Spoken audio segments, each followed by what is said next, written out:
back in The Green Letters by Miles Stanford, and we're in the chapter on consecration, chapter 9, and it's a really interesting chapter. But before we get into it, I just want to tell you a little bit of a story. So y'all know I like to work with my hands and build things, and so I have my tools. I have some tools for working on cars, and I have some tools for working on carpentry and that sort of thing.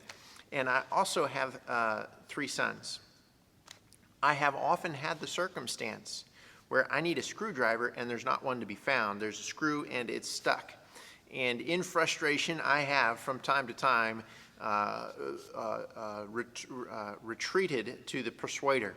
What's the persuader? Well, it's the big hammer that you always carry. And so you see a screw and you can't get it out, you can just yank it out and rip the wood apart, or you can hammer it in if that's what you need to do.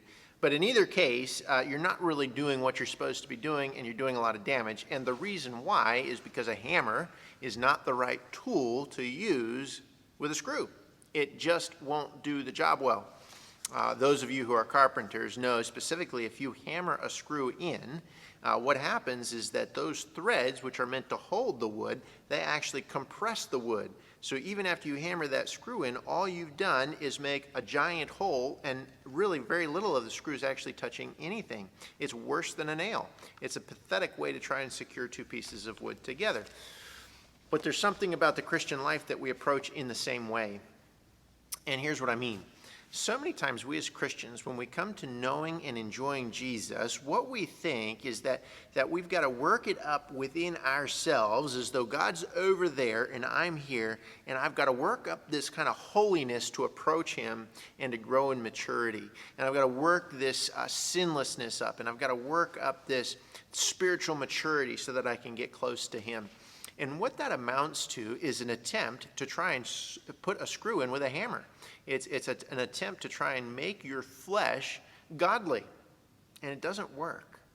So Miles Stanford says this. He says on page 49, the bludgeon most commonly used, referring to spiritual growth and commitment, the Lord Jesus gave his all for you, and now at least you can do is give your all for him, and that kind of thing. So he says, well, what's the question is, well, what's the correct way? What's the correction?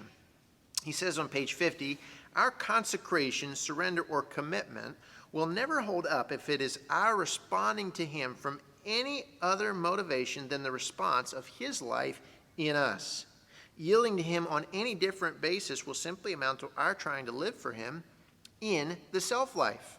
What is he saying? He's saying, listen, even your desire to love God and respond appropriately on the basis of it is insufficient.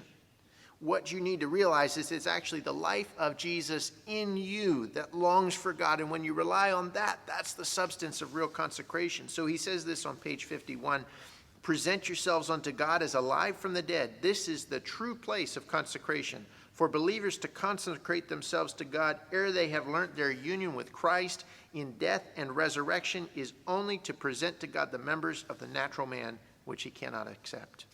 So what is consecration about? Is it about trying to make yourself less sinful? No. Consecration is about living the life of Jesus, committing to that. All right, we'll see you next time.